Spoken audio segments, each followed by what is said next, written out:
Join करें हमारे Telegram channel को @SMB इंडिया पे और पाए मार्केट के लाइव अपडेट्स और इंट्राडे ट्रेडिंग आइडियाज़ डिस्क्रिप्शन में दिए गए लिंक से ज्वाइन करें।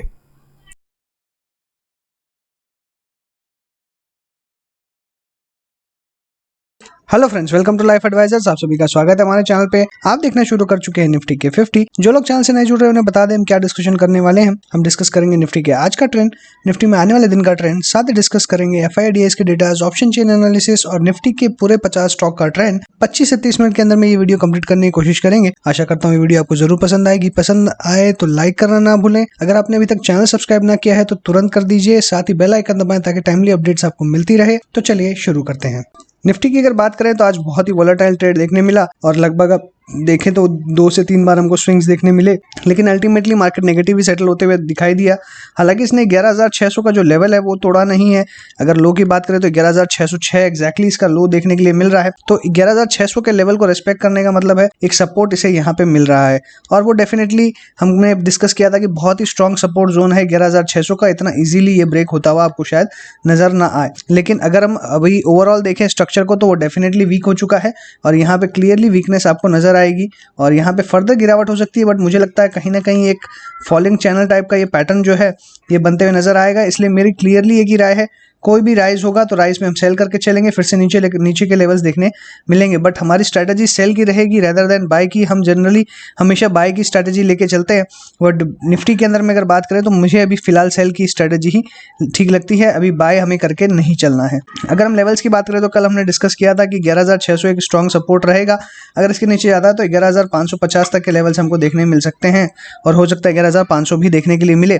बट ऐसा नहीं हुआ, इसने 11,600 के आसपास सपोर्ट लिया, यहाँ से शार्प बाउंस बैक दिखाया और वापस हम देखें तो 11,633 पे खुलने के बाद में अच्छी तेजी दिखाई और 11,744 के आसपास आते हुए दिखाई दिया।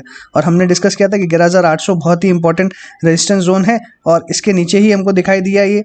तो डेफिनेटली 11,800 एक रेजिस्टेंस है और 11,600 एक सपोर्ट है। तो अब मार्केट जब भी ऊपर आएगा हम उसे शॉर्ट करके चलेंगे, ना कि कोई बाइंग करके चलेंगे अनटिल एंड अनलेस कोई भी ऐसा सिचुएशन आता है जिसमें बहुत बड़ा स्पाइक आता हुआ दिखाई दे, तब हम शॉर्ट नहीं करेंगे, तब हम वेट एंड वॉच करेंगे और कहाँ एंट्री करनी है लॉन्ग्स के लिए शॉर्ट्स के लिए तो वेट करेंगे। बट अभी ओवरऑल ट्रेंड जो है वो क्लियरली मुझे नीचे की तरफ दिखाई दे रहा है। हो सकता है कि शॉर्ट टर्म एक बार वापस से आपको बाउंस दिखाई दे, बट बाउंस में हमें बेच के ही निकलना है। तो कल के लिए अगर मैं लेवल्स की बात करूं तो कल के लेवल्स क्लियर है। 11,800 जो है इंपॉर्टेंट रेजिस्टेंस जोन है, इसके ऊपर मार्केट जाता हुआ आपको नजर नहीं आएगा। वहीं नीचे में 11,600 बहुत ही स्ट्रॉन्ग सपोर्ट है। अगर ये ब्रेक होता है तो 11,550 तक मार्केट जा सकती है। तो डेफिनेटली 11,600 ये एक सपोर्ट जोन की तरह एक्ट करेगा। अगर ये ब्रेक होगा तो 11,550 नेक्स्ट सपोर्ट जोन की तरह एक्ट करेगा। इसके नीचे शायद हम जाए ना, लेकिन अगर इसके नीचे जाते तो फिर 11,500 पे सपोर्ट मिलेगा। लेकिन मुझे लगता है कि 11,550 आता है तो हमें हमारे शॉर्ट्स कवर कर लेने चाहिए एक बार के लिए और फिर फर्दर वेट एंड वॉच करना चाहिए। अगर हमारी कोई लॉन्ग से तो 11,800 या मैक्सिमम ऊपर में जो आज का हाई बना है 11,744 का, तो ये एक रेजिस्टेंस की तरह एक्ट करेगा। 11,750 ऊपर के अंदर में इस लेवल के आसपास आता है तो अपने लॉन्ग पोजिशन अनवाइंड करके एग्जिट कर ले। चेंज इन ओपन इंटरेस्ट की अगर बात करें तो यहाँ पे क्लियरली हमें 11,700 के ऊपर देखें तो अच्छी कॉल राइटिंग नहीं दिखाई दे रही है। वहीं 11,600 पे पुट राइटिंग दिखाई दे रही है, लेकिन यहाँ पे सिग्निफिकेंटली हमें अच्छी क्वांटिटीज में कॉल राइटिंग भी दिखाई दे रही है और ऊपर में अच्छी कॉल राइटिंग हुई है रेदर देन नीचे में पुट राइटिंग नीचे में ज़्यादा दिखाई नहीं दे रही है।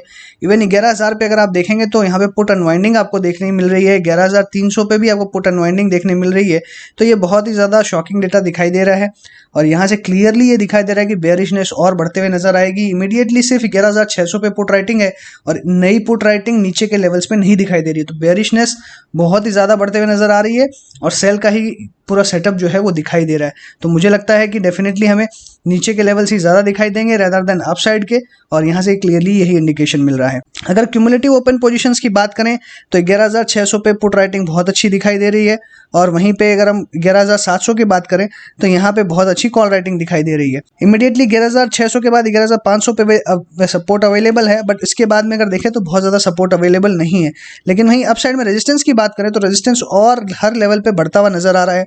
इसलिए जब भी अपसाइड जाएगा तो एक अच्छी गिरावट आपको देखने मिलेगी। ये क्लियरली यहाँ पे कॉल राइटर्स के डेटा से समझ में आ रहा है और एक सिंपल सा सेटअप है, सेल ऑन राइज का ही मार्केट है। तो जब भी अपसाइड बाउंस आएगा तो हमें सेल करके चलना है। जब तक कोई बहुत बड़ा पॉजिटिव क्यू नहीं मिलता तो हमें नीचे के लेवल्स ही देखने मिलेंगे रेदर देन अपसाइड। FIDI की अगर कैश मार्केट की बात करें तो FIIs ने 253 करोड़ का सेल किया है, DIs ने 420 करोड़ का, तो क्लियरली दोनों ही सेल मोड में दिखाई दे रहे हैं, इसीलिए गिरावट दिखाई दे रही है और कोई बाइंग नहीं है। सिर्फ जो जिस इंटेंसिटी से ये सेल कर रहे हैं, ये इंटेंसिटी जो है ये थोड़ी सी कम होते हुए नजर आ रही है, इसलिए हम लोगों को गिरावट जो है वो थोड़ी कम दिखाई दे रही है और बार बार नीचे जब भी आता है मार्केट तो हमें थोड़ा सा तेजी देखने मिलती है। बट ओवरऑल अगर देखेंगे तो FIIs ने जो सेलिंग शुरू करी है अभी लास्ट 2-3 दिन से, तो ये कंटिन्यू रहते हुए नजर आएगी और मार्केट नीचे ही जाता हुआ नजर आएगा, ये डेफिनेटली यहाँ पे दिखाई दे रहा है। अगर DIs ने कोई बहुत ज्यादा क्वांटिटीज में बाई कर ली तो अलग बात है, अदरवाइज डेफिनेटली मार्केट का ट्रेंड जो है वो डाउनवर्ड है और वो यहाँ पे FIDIs के जो डेटा दिखा रहे हैं वो क्लियरली समझ में आ रहा है। अगर FIIs के FNO डेटा की बात करें तो इंडेक्स फ्यूचर्स में उन्होंने 1905 का सेल किया है, इंडेक्स ऑप्शंस में 1925 का सेल किया है,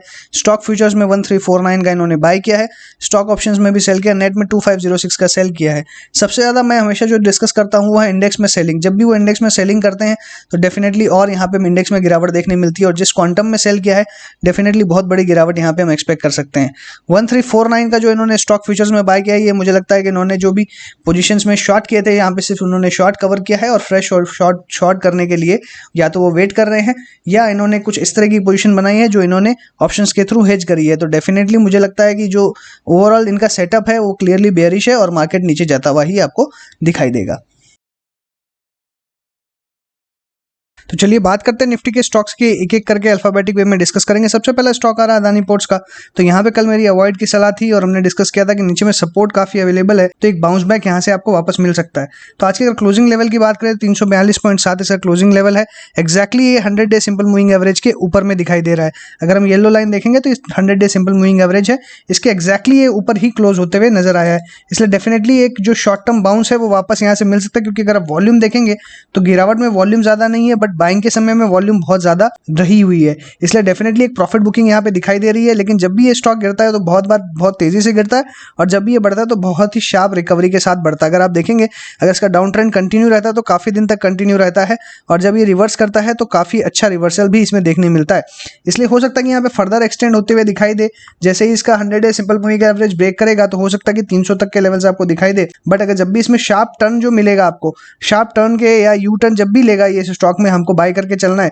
इसमें मेरी बाय की रिकमेंडेशन रहेगी, चाहे वो यहाँ से करंट लेवल से एक शार्प रिवर्सल दिखाए या 330 से आके रिवर्सल दिखाए या और उसके नीचे से लेवल से रिवर्सल दिखाए। हालांकि मुझे लगता है कि कल अगर 330 अटेम्प्ट करता है तो यहीं से रिवर्स हो जाएगा या 340 के आसपास से भी रिवर्स हो सकता है। तो डेफिनेटली एक रिवर्सल पे बाय है बट शॉर्ट करने की राय नहीं है। एशियन पेंट्स की बात करें तो कल हमने डिस्कस किया था कि अराउंड 2150 के आसपास अगर हमें वापस मिलेगा तो हमें बाय करके चलना है। तो आज की अगर लो की बात करें 2161 हमको देखने मिल रहा है, हाई इसका देखने मिला 2233 का और डेफिनेटली यहाँ पे मुझे लगता है कि जिन्होंने ऑलरेडी 2200 के टारगेट के लिए परचेस किया होगा उन्होंने प्रॉफिट बुक करके एग्जिट कर लिया है।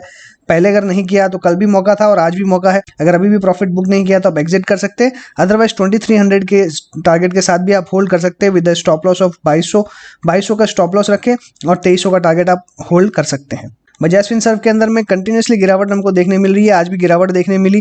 5500 तक का मैंने आपको टारगेट दिया, 5500 अचीव होगा तो हो सकता है कि 5200 तक के लेवल्स भी देखने मिले, इसलिए डेफिनेटली अभी भी सेल की राय है।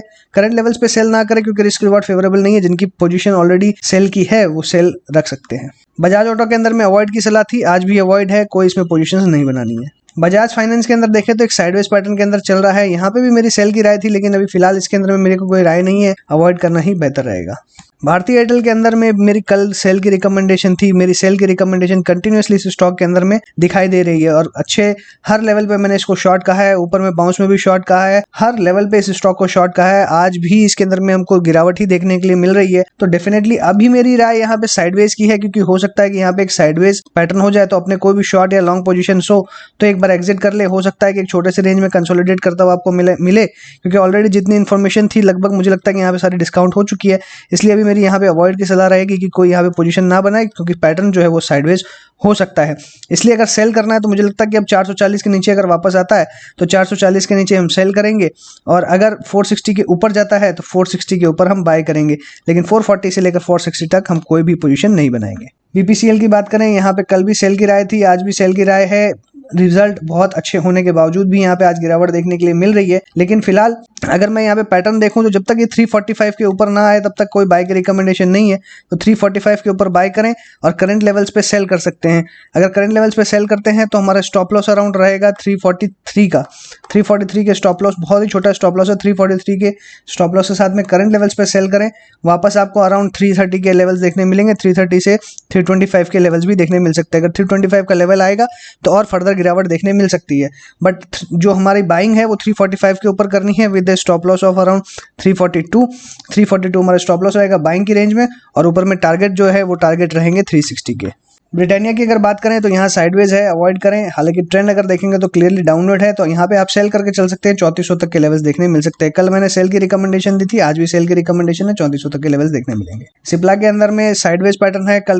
कल हमने डिस्कस किया था कि इसे अभी भी सेल करके चला जा सकता है, हालांकि अवॉइड करना ही बेहतर होगा, क्योंकि बहुत ही सपोर्ट और रेजिस्टेंस के जोन के बीच में फंसा हुआ है। एक रेंज ब्रेकआउट इसके अंदर में नहीं देखने मिल रहा है, ना ही अपसाइड ना ही डाउन साइड, इसलिए अवॉइड करें तो बेटर रहेगा। बट फिलहाल ओवरऑल अगर व्यू पूछेंगे तो मेरा यहाँ पे क्लियरली सेल का व्यू है और हमें 720 का टारगेट मिल सकता है। कोल इंडिया के अंदर में 110 का मेरा टारगेट था। आज के लो की बात करें तो 110.55, हाई बनाया 112.45 का।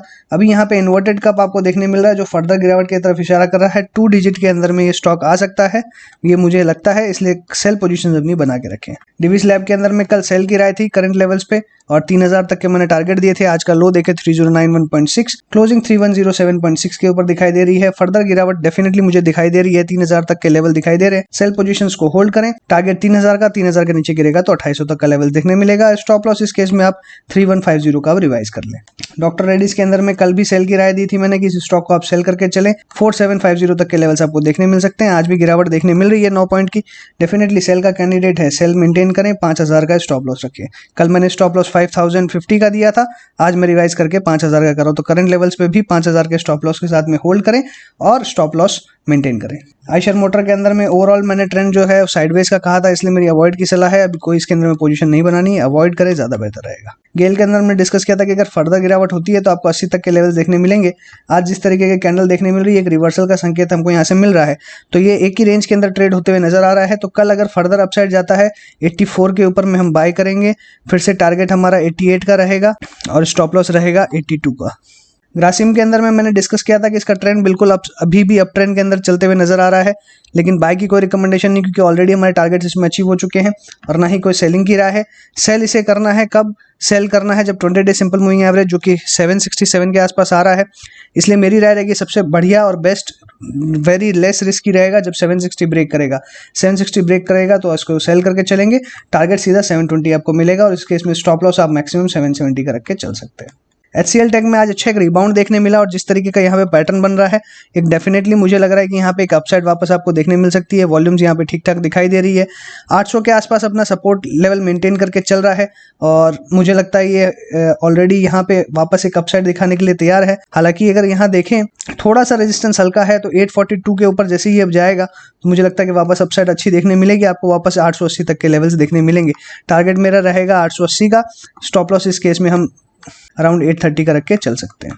SDFC के अंदर में कल मेरी बाय की रेटिंग थी, लेकिन एक रिवर्सल पे हमें बाय करना था, बट आज खुला ही गैप डाउन यहाँ पे 1941 के आसपास। हाई बनाया 1970 का, लो बनाया 1927 का, तो हमारा कोई यहाँ बाय का कोई ट्रिगर नहीं हुआ। लेकिन करंट लेवल्स पे भी अगर मुझसे पूछेंगे या बाय करने की, तो मेरी सिंपल सी सलाह रहेगी, यस हमें बाय करना है। आज के डेट में भी हमें इस स्टॉक को अभी भी बाय करना है, क्योंकि अगर सेल वॉल्यूम्स, भले ही गिरावट ज़्यादा हुई है लेकिन सेल वॉल्यूम्स बहुत ही कम है, इसलिए हमें बाय करके चलना है। 1900 के आसपास मिलता है तो बहुत ही अच्छा रहेगा, और मैंने कल भी डिस्कस किया था कि 1900 के आसपास मिलता है तो बहुत ही अच्छी बात है। अगर 1900 के आसपास ना मिले तो करंट लेवल्स पे भी आप बाय कर सकते हैं। वापस 2000 से 2100 तक के लेवल्स देखने मिल जाएंगे। HDFC लाइफ में हमारा बाय का ही ट्रिगर था कि हमें बाय करके चलना है। ओवरऑल हो सकता है कि साइडवेज हो जाए, बट डेफिनेटली जो ट्रेंड है अपने आप को होल्ड करने की कोशिश है, दिखाई दे रही है। वॉल्यूम्स यहाँ पे थोड़ी सी फेड होते हुए नजर आ रही है, तो थोड़ा सा एक कंसर्न बना हुआ है, बट मेरा फिर भी अभी बाय का ही रेटिंग रहेगा। इसे करंटली बाय करके चले, 600 तक का टारगेट आपको देखने मिलेगा। हीरो मोटोकॉर्प की बात करें तो यहाँ पे सेल की ही रेटिंग थी। 2800 तक के टारगेट्स मुझे यहाँ नजर आ रहे हैं, 2800, और अभी यहाँ पे 100 डे सिंपल मूविंग एवरेज के आसपास नजर आ रहा है। जैसे ही 100 डे सिंपल मूविंग एवरेज का सपोर्ट ब्रेक करेगा 2800 और उसके नीचे के लेवल्स आ सकते हैं, बट 2800 पे बहुत ही स्ट्रॉन्ग सपोर्ट है, इसलिए 2800 के आसपास मिलते ही शॉर्ट पोजीशंस अनवाइंड कर लें। हिंडाल्को के अंदर हमने डिस्कस किया था कल की और गिरावट देखने मिलेगी, और क्लियरली 165 का देखने मिल रहा है लो। क्लोजिंग 167.9, 1.5% की गिरावट। और अभी अगर ओवरऑल ट्रेंड अभी भी हम देखेंगे तो सेल का ही है, 160 के लेवल यहाँ पे देखने मिल सकते हैं। HUL के अंदर में भी भारी गिरावट हमको देखने मिल रही है, हालांकि वॉल्यूम्स बहुत ज्यादा खास दिखाई नहीं दे रही है, ट्रेंड ऑलरेडी रिवर्स हो चुका है। फर्दर गिरावट यहाँ पे एमिनेंट दिखाई दे रही है, 2080 का टारगेट रहेगा, सेल करके चले। इन्फोसिस में कल हमने डिस्कस किया कि लगभग 1020 के आसपास या 1018 का टारगेट हमको देखने मिलेगा, सेल करके चलना है। 1060 का लो देखा, क्लोजिंग यहाँ पे 1074.85, ओपन हुआ 1070, हाई बना है 1080 का, तो 20 पॉइंट की ही रेंज आज देखने मिल रही है। बट डेफिनेटली मुझे लगता है आने वाले दिनों में 1020, 1018 के लेवल्स देखने मिलेंगे, सेल करके चलें। IOC के अंदर में हमने एक रिवर्सल देखा था और हमने इसमें अवॉइड की सलाह दी थी कि अभी कोई पोजीशन ना बनाए तो बेहतर रहेगा। 80 के टारगेट के आसपास ये ट्रेड कर रहा है और जिस तरीके की वॉल्यूम्स यहाँ आ रही है, अपवर्ड जाने की कोशिश डेफिनेटली दिखाई दे रही है, बट मेरी कोई बाय की रिकमेंडेशन नहीं है। ITC के अंदर हम डिस्कस किया था कि ब्रेकडाउन यहाँ दिखाई दे रहा है जो 160 तक ले जा सकता है, तो 160 तक का टारगेट रहेगा। और करेंटली मेरी ये राय रहेगी कि अभी कोई फ्रेश लॉन्ग पोजीशंस ना बनाए। JSW स्टील में 300 तक का लेवल हमको देखने मिला, सपोर्ट यहाँ पे अवेलेबल था, इसलिए वापस बाउंस बैक हुआ, 306.8 के ऊपर क्लोजिंग देखने मिल रही है। करेंटली ट्रेंड देखें तो बिल्कुल डाउनवर्ड है, बट नीचे में अराउंड 290 के आसपास बहुत ही अच्छा सपोर्ट अवेलेबल है, तो जब भी इस रेंज में आएगा तो एक अच्छा सपोर्ट मिलेगा, इसलिए बाय की कोई सलाह नहीं है, बट अवॉइड करें। LNT के अंदर में आज भारी गिरावट हमको देखने के लिए मिल रही है और यहाँ पे अगर देखें तो एकदम गैप जो है वो दिखाई दे रहा है, वॉल्यूम्स बहुत ही शार्प दिखाई दे रही है, बट मुझे लगता है कि यहाँ पे एक वापस अच्छा बाउंस बैक देखने मिलेगा, क्योंकि सारे मूविंग एवरेजेस के ऊपर ही क्लोजिंग दिखाई दे रही है। 970 इसका 20 डे सिंपल मूविंग एवरेज है, 923 50 डे सिंपल मूविंग एवरेज है और 50 डे सिंपल मूविंग एवरेज 928 के आसपास है। 934.5 पे क्लोज हुआ है, वापस एक शार्प बाउंस बैक देखने मिल सकता है। मारुति के अंदर में हमारा राय थी कि 7250 के ऊपर में ही इसे बाय करना है, तो करंटली कोई बाय ना करें, अभी वेट एंड वॉच करें, अवॉइड की सलाह है। M&M में हमने डिस्कस किया था कि इसमें क्लियरली हमें एक डाउन ट्रेंड देखने मिल रहा है, सेल की पोजीशन इसमें आप बना सकते हैं, या करंट पोजीशन है तो आप होल्ड कर सकते हैं, सेल करके चले। 590 जैसे ही ब्रेक होगा एक बहुत ही डिस्ट्रक्टिव मूवमेंट इसमें आएगा जो सीधा 560 तक आपको लेके आ सकता है। नेस्ले की बात करें तो यहाँ पे बहुत ही ज्यादा वॉलेटिलिटी देखने मिल रही है, अवॉइड की सलाह थी, कल भी अवॉइड कहा था कि एक साइडवेज रह सकता है तो अवॉइड करें। NTPC में कल सेल की सलाह दी थी, 84 तक के टारगेट दिए थे, सेल पोजीशंस होल्ड करें, 84 का टारगेट देखने मिलेगा। ONGC के अंदर भी डिस्कस किया था कि 60 रुपए तक के लेवल्स देखने मिल सकते हैं, हो सकता है इसके नीचे भी ज्यादा दिखाई दे, बट फिलहाल 60 रुपए तक के लेवल्स, अच्छी खासी गिरावट 3% की दिखाई दे रही है। पावर ग्रिड के अंदर में हमने डिस्कस किया था कि यहाँ पे करेक्शन आपको देखने मिल सकता है, अभी एवरेजेस मूविंग एवरेजेस के ऊपर है, इसलिए एक साइडवेज पैटर्न दिखा रहा है, हो सकता है इसी के आसपास ट्रेड करता हुआ नजर आए। मुझे लगता है कि वापस ये अपसाइड जा सकता है, लेकिन थोड़े और करेक्शन होगा तो हम बाय करेंगे। रिलायंस के अंदर कल मैंने डिस्कस किया कि इसमें एक बाउंस मिल सकता है, आज क्लियरली अगर देखें तो तेजी में दिखाई दे रहा है। 2042 का इसने हाई बनाया, 100 day simple moving average break नहीं कर पाया, उसका बहुत ही स्ट्रॉन्ग रेजिस्टेंस इसे फेस करना पड़ा, इवन उसको टच भी नहीं कर पाया, उससे नीचे आता हुआ दिखाई दे रहा है, इसलिए अभी 100 डे सिंपल मूविंग एवरेज एक हर्डल रहेगा। अगर वॉल्यूम के साथ में वापस अपसाइड नहीं जाएगा तो डेफिनेटली थोड़ा सा रिस्क बना रहेगा। तो कल ही मैंने इसमें बाय की रिकमेंडेशन आपको दी थी कि 2000 बहुत ही स्ट्रॉन्ग सपोर्ट है, जैसे इसने ब्रेक किया 1991 तुरंत बाउंस बैक हुआ और 2042 के पास जाके हाई बनाया और उसका सेटल हुआ 2026.9 पे। तो करंट लेवल्स पे भी बाय की सलाह है, 2100 तक का टारगेट फिर से देखने मिल सकता है। SBI लाइफ में मैंने कल डिस्कस किया था कि 760 जैसी ब्रेक होगा एक फर्दर अच्छी गिरावट देखने मिलेगी, 755 का आपको लेवल देखने मिल रहा है। सेल पोजीशंस हैं तो मुझे लगता है कि अभी करंटली आप अपनी सेल पोजीशंस को होल्ड भी कर सकते हैं, अदरवाइज एक प्रॉफिट बुक करके एग्जिट करें। वापस 760 के नीचे अगर क्लोज होता है 740 720 तक के लेवल्स देखने मिलेंगे। श्री सीमेंट्स में अवॉइड की सलाह थी, कोई बाय सेल की रिकमेंडेशन नहीं थी, एक साइडवेज पैटर्न है, बट ओवरऑल अगर देखें तो भी बहुत ही ज्यादा तेजी में दिखाई दे रहा है। 22,000 जैसे ही पार करेगा तो ऊपर में 22,500 और 22,000 तक के टारगेट्स देखने मिलेंगे, तो डेफिनेटली मुझे लगता है 22,000 और 22,500 के टारगेट्स बहुत जल्दी देखने मिल सकते हैं। स्टॉप लॉस इस केस में 2150 का 500 का आप रख के चल सकते। सन फार्मा में हमने डिस्कस किया था कि इसमें अच्छी गिरावट होगी, 460 के आसपास अपने शॉर्ट्स हैं वो कवर कर लें, लेकिन लो हमने देखा 452 का, तो बहुत ही अच्छे पैसे इसमें आप लोगों के बने होंगे। मेरी उम्मीद है कि इसके अंदर में मैंने जो शॉर्ट कॉल थी बहुत ही परफेक्ट शॉर्ट कॉल थी। अगर करंट लेवल्स पे बात करें तो यहाँ पे वॉल्यूम जिस हिसाब से इंक्रीज हो रही है, फर्दर शॉर्ट्स के यहाँ पे साइन बिल्कुल मिल रहे हैं, बट मुझे लगता है कि एक बार रिबाउंड होगा, तो अगर रिबाउंड होता है तो रिबाउंड में फिर से सेल कर सकते हैं, बट मुझे लगता है थोड़ा सा वेट एंड वॉच करना और पेशेंस के साथ इसे देख के शॉर्ट करना अब ज़्यादा सही रहेगा, हड़बड़ी में शॉर्ट करना अब सही नहीं रहेगा।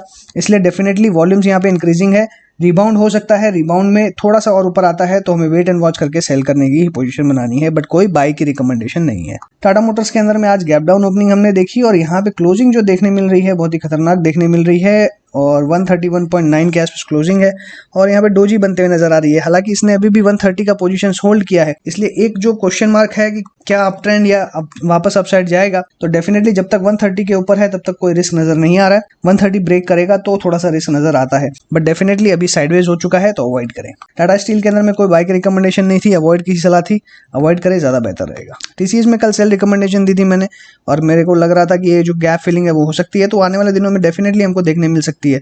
2530 तक की जो गैप फिलिंग है वो हो सकती है, इसलिए करंट लेवल्स पे अगर हम बात करें तो अभी अवॉइड करें। थोड़ा सा और बाउंस मिलेगा तो बाउंस में सेल करें, सेल ऑन बाउंस की हमारी स्ट्रेटजी रहेगी इसके अंदर में। अगर और हम स्टॉप लॉस इस केस में रखेंगे अराउंड 2700 का, मुझे लगता है कि अराउंड 2670 के आसपास आता है तो सेल करें, वापस 2500 तक के टारगेट देखने मिल सकते हैं। टेक महिंद्रा की बात करें तो यहाँ पे जो 50 डे सिंपल मूविंग एवरेज है 790 का, वो इसने होल्ड करने की कोशिश करी है।